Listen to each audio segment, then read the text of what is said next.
الصلاة خير من النوم۔ السلام علیکم ورحمۃ اللہ وبرکاتہ۔ پیارے دوستو، اللہ پر توکل رکھنا ایمان کی سب سے بڑی نشانی ہے۔ کچھ نہ ہوتے ہوئے بھی یہ امید ہونا کہ میرا رب سب کچھ کر دے گا۔ جتنا مضبوط ایمان ہوگا اتنا ہی مضبوط توکل ہوگا، کیونکہ اللہ تعالیٰ فرماتا ہے میرے ساتھ جیسا گمان کرو گے میں ویسا ہی معاملہ فرماؤں گا۔ اچھا سوچو گے اچھا ہوگا، برا سوچو گے برا ہوگا۔ انسان بڑا ہی بے صبرا ہے، اسے لگتا ہے کہ میں جو کر رہا ہوں ٹھیک کر رہا ہوں، اللہ کو مشورے دے رہا ہوں۔ اللہ بہتر جانتا ہے کہ کیا دینا ہے کیا نہیں دینا۔ توکل کیا ہے؟ کیا روزی روٹی کے لیے ہماری جد و جہد کرنا توکل کے خلاف ہے؟ اس سے پہلے دوستوں کہ ان تمام سوالات کے تفصیلی جوابات کی جانب بڑھیں، آپ سے گزارش ہے کہ اگر آپ نے ابھی تک ہمارا چینل سبسکرائب نہیں کیا ہے تو ابھی سبسکرائب کریں، ساتھ میں لگے بیل نوٹیفیکیشن کو بھی آن کر لیجئے گا تاکہ لیٹسٹ اپلوڈ ہونے والی ویڈیوز آپ تک بر وقت پہنچتی رہیں۔ ویڈیو کو لائک کریں، شیئر کریں اپنے دوستوں کے ساتھ، اور کامنٹ باکس میں اپنی رائے کا اظہار ضرور کیجیے گا۔ پیارے دوستو، توکل لفظ وکل سے نکلا ہے، جس کے معنی ہیں خود کو سپرد کر دینا یا مکمل بھروسہ کرنا۔ میری حقیقی رائے میں توکل کسی مولوی صاحب سے سیکھنے کے بجائے معصوم بچے سے سیکھیں۔ مشاہدہ ہے کہ جب کسی بچے کو کوئی غیر انسان گود میں لینا چاہے تو وہ ڈر کر روتا ہے، شور مچاتا ہے، لیکن جب اسی بچے کا باپ اسے گود میں اٹھا کر ہوا میں کئی فٹ تک اچھال دیتا ہے تو وہ ڈرنے کے بجائے خوشی سے کلکاریاں مارتا ہے اور اکثر دوبارہ اچھلنے کی فرمائش بھی کرتا ہے۔ وہ معصوم بچہ جانتا ہوتا ہے کہ کچھ بھی ہو جائے اس کا باپ زمین پر اسے گرنے ہی نہیں دے گا۔ اس بچے کا یہ اعتماد اور بھروسہ دراصل اس کا اپنے باپ پر توکل ہے۔ یہاں دوستو آپ کو اللہ پر توکل کا ایک قصہ سناتے ہیں۔ کسی صابر و شاکر اور عیال شخص کی بیوی بڑی بدزبان اور نافرمان تھی، جس کی وجہ سے وہ صاحب ایمان بڑا پریشان رہتا تھا۔ ایک مرتبہ اس کی بیوی بچوں کو کئی دن تک فاقے کاٹنے پڑے۔ بیوی نے شوہر کو برا بھلا کہا کہ جاؤ اور کچھ کما کر لاؤ۔ اس نیک بخت نے کہا کہ اللہ کی بندی، رات کو شور و غل نہ کر، صبح کو جا کر کوئی مزدوری کر لوں گا۔ صبح کو وہ گھر سے نکل پڑتا ہے، لیکن کوئی بھی اسے نہیں پوچھتا، سب اپنے کام میں لگ جاتے ہیں۔ وہ ایک جنگل میں عشاء تک عبادت کرتا ہے اور خالی ہاتھ گھر لوٹ جاتا ہے اور سوچتا ہے کہ خالی ہاتھ دیکھ کر پتہ نہیں بیوی کیا طوفان کھڑا کرے گی۔ تو بیوی نے پوچھا کہ میاں صبح سے لے کر اب تک کیا کمایا ہے؟ شوہر نے کہا کہ جس کی مزدوری کی ہے وہ بڑا رحیم و کریم ہے، اس نے کل دینے کا وعدہ کیا ہے۔ اس پر عورت چلا گئی اور کہنے لگی ہمارے بچے چاہے بھوک سے مر جائیں، تم وعدے کرتے پھرو۔ اگلے دن وہ پھر گیا، اللہ کی شان دیکھیں کہ اس کو پھر مزدوری نہ ملی۔ وہ پھر عبادت الہی میں مشغول ہو گیا۔ جب گھر لوٹا تو پھر وہی سوال ہوا کہ آج دونوں دن کی مزدوری لائے ہو؟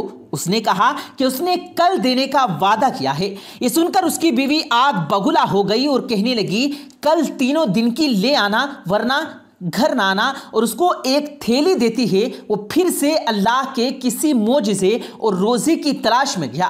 جب کچھ نہ ملا تو بیوی کے ڈر سے اس تھیلی میں ریت ڈال لیا کہ رات تو گزر جائے گی، لیکن جب گھر کے قریب آیا تو بیوی کا ڈر غالب آنے لگا۔ واپس مڑنے لگا کہ اچانک ایسی خوشبو آئی کہ اس کے دل و دماغ کو معطر کر دیا۔ عورت خوش ہوتی ہوئی گھر سے نکلی اور کہا اندر آؤ، بتاتی ہوں کیا معاملہ ہے۔ کہنے لگی کہ ایک ہرے کپڑے پہنے دروازے پر کھڑا کہہ رہا ہے کہ اپنے شوہر کی 3 دن کی اجرت لے لو مگر اس کو کوئی ایذا نہ دینا، وہ اللہ کی حمد و ثنا میں کھو گیا ہے۔ بیوی کہتی ہے کہ خوشحالی میں پریشانی کیسی؟ کہنے لگا کہ اللہ کی بندی، یہ میں نے تینوں دن کہیں مزدوری نہیں کی بلکہ اللہ کی عبادت کی ہے۔ تیرے ڈر سے تھیلی میں ریت لا رہا تھا، لیکن اس رب نے میری لاج رکھ لی۔ اس عورت نے تمام عمر اللہ کی شکر گزاری میں گزار دی۔ اللہ تعالیٰ پر توکل یعنی بھروسہ کرنا انبیاء کرام علیہ الصلوۃ والسلام کے طریقے کے ساتھ اللہ کا حکم بھی ہے۔ حدیث مبارکہ میں توکل علی اللہ کا بار بار حکم دیا گیا ہے۔ صرف قرآن کریم میں 7 مرتبہ مومنوں کو صرف اللہ پر توکل کی تاکید کی گئی، یعنی حکم خداوندی ہے اللہ پر ایمان لانے والوں کو صرف اللہ ہی کی ذات پر بھروسہ کرنا چاہیے۔ آئیے دوستو آپ کو بتاتے ہیں کہ توکل کے معنی کیا ہیں۔ توکل کے لفظی معنی کسی معاملے میں کسی کی ذات پر اعتبار کرنے کے ہیں، یعنی عاجزی کا اظہار اور دوسرے پر اعتماد اور بھروسہ کرنا توکل کہلاتا ہے۔ شرعی اصطلاح میں توکل کا مطلب اس یقین کے ساتھ اسباب اختیار کرنا کہ دنیاوی اور اخروی تمام معاملات میں نفع اور نقصان کا مالک صرف اور صرف اللہ کی ذات ہے۔ اس کے حکم کے بغیر کوئی پتا درخت سے نہیں گر سکتا۔ ہر چھوٹی بڑی چیز اپنے وجود اور بقا کے لیے اللہ کی محتاج ہے۔ غرض یہ کہ اللہ تعالیٰ کی ذات باری پر مکمل اعتماد کر کے دنیاوی اسباب اختیار کرنا توکل علی اللہ ہے۔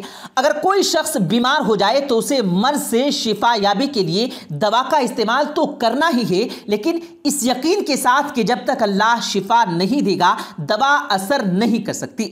یعنی دنیاوی اسباب کو اختیار کرنا توکل کے خلاف نہیں، بلکہ اللہ تعالیٰ کا نظام یہی ہے کہ بندہ دنیاوی اسباب اختیار کر کے کام کی انجام دہی کے لیے اللہ کی ذات پر پورا بھروسہ کرے، یعنی یقین رکھے کہ جب تک حکم خداوندی نہیں ہوگا اسباب اختیار کرنے کے باوجود شفا نہیں مل سکتی۔ حضرت مریم علیہ السلام نے جب اللہ کے حکم سے بغیر باپ کے حضرت عیسیٰ علیہ السلام کو جنا تو ان کے لیے حکم خداوندی ہوا کہ کھجور کے تنے کو ہلائیں، یعنی حرکت دیں۔ اس سے جب پکی ہوئی تازہ کھجوریں جھڑی تو ان کو کھائیں۔ اللہ تعالیٰ اپنی قدرت سے حضرت مریم علیہ السلام کو بغیر کسی سبب کے بھی کھجور کھلا سکتے تھے، لیکن دنیا کے دارالاسباب ہونے کی وجہ سے حکم ہوا کہ کھجور کے تنے کو ہلائیں۔ چنانچہ حضرت مریم علیہ السلام نے حکم خداوندی کے تابعین میں کھجور کے تنے کو حرکت دی۔ کھجور کا تنا اتنا مضبوط ہوتا ہے کہ چند طاقتور مرد حضرات بھی اسے آسانی سے نہیں ہلا سکتے، لیکن صنف نازک نے اس کمزور سبب کو اختیار کیا تو اللہ تعالیٰ نے اپنے حکم سے سوکھے ہوئے کھجور کے درخت حضرت مریم علیہ السلام کے لیے تازہ کھجوریں یعنی غذا کا انتظام کر دیا۔ اس واقعے سے یہ معلوم ہوا کہ جو بھی اسباب مہیا ہوں اللہ پر توکل کر کے انہیں اختیار کرنا چاہیے۔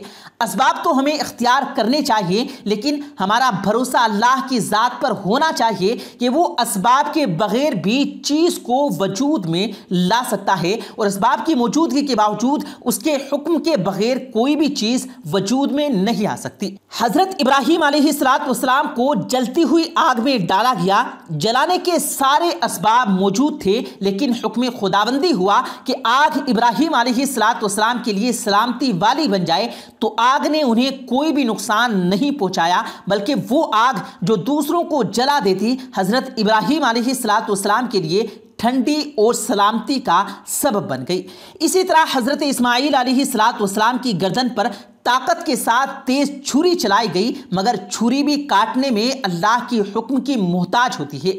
اللہ تعالیٰ نے اس چھری کو حضرت اسماعیل علیہ السلام کی گردن کو نہ کاٹنے کا حکم دے دیا تھا، لہٰذا کاٹنے کے اسباب کی موجودگی کے باوجود چھری حضرت اسماعیل علیہ السلام کی گردن نہیں کاٹ سکی۔ جو اسباب مہیا ہوں انہیں اس یقین کے ساتھ اختیار کرنا چاہیے کہ کرنے والی ذات صرف اور صرف اللہ تعالیٰ کی ہے۔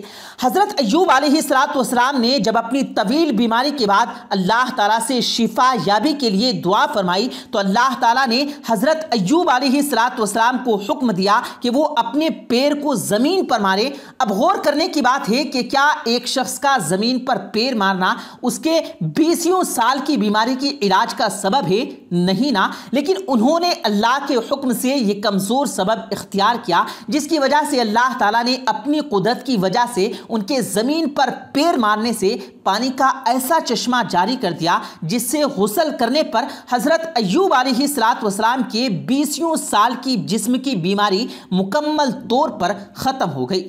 حضرت ایوب علیہ السلام کے اس واقعے سے ہمیں بہت سارے سبق ملے، ان میں سے دو اہم سبق یہ ہیں۔ پہلا سبق یہ کہ اللہ تعالیٰ اپنے ارادے سے بھی حضرت ایوب علیہ السلام کو شفا دے سکتے تھے، مگر دنیا کے دارالاسباب ہونے کی وجہ سے حضرت ایوب علیہ السلام کو حکم دیا کہ وہ کچھ حرکت کریں، یعنی کم از کم اپنے پیر کو زمین پر ماریں، دوسرا سبق یہ کہ جو بھی اسباب مہیا ہوں ان کو اس یقین کے ساتھ اختیار کرنا چاہیے کہ اللہ تعالیٰ کی قدرت اور حکم سے کمزور اسباب کے باوجود کسی بڑی سے بڑی چیز کا بھی وجود ہو سکتا ہے۔ جو بھی اللہ تعالیٰ پر اندھا دھند یقین رکھتا ہے، اللہ اس کی غیبی مدد ضرور کرتا ہے، چاہے وہ کسی بھی صورت میں کیوں نہ ہو۔ وہ جب بھی اسباب پیدا کرتا ہے جب ہمیں کچھ نظر نہیں آ رہا ہوتا، کیونکہ ممکن اور غیر ممکن تو آپ کی نظر میں ہوتا ہے، اس کی نظر میں سب کچھ ممکن ہوتا ہے۔ اللہ تعالی ہمیں مضبوط ایمان کی طاقت عطا کرے، آمین ثم آمین۔ پیارے دوستو، امید کرتے ہیں آپ کو آج کی ہماری یہ ویڈیو ضرور پسند آئی ہوگی۔ اگر آپ کو یہ ویڈیو پسند آیا ہو تو اس ویڈیو کو دل سے لائک کریں اور زیادہ سے زیادہ لوگوں تک اس ویڈیو کو ثواب کی نیت سے شیئر کریں، اور اس ویڈیو کے بارے میں آپ کی کیا رائے ہے کمنٹ سیکشن میں اپنی رائے کا اظہار ضرور دیں، اور مزید اسی طرح کی روز کی ویڈیو پانے کے لیے ہمارے چینل کو ضرور سبسکرائب کریں۔ ملتے ہیں پھر ایک نئی ویڈیو کے ساتھ، تب تک کے لیے اللہ حافظ۔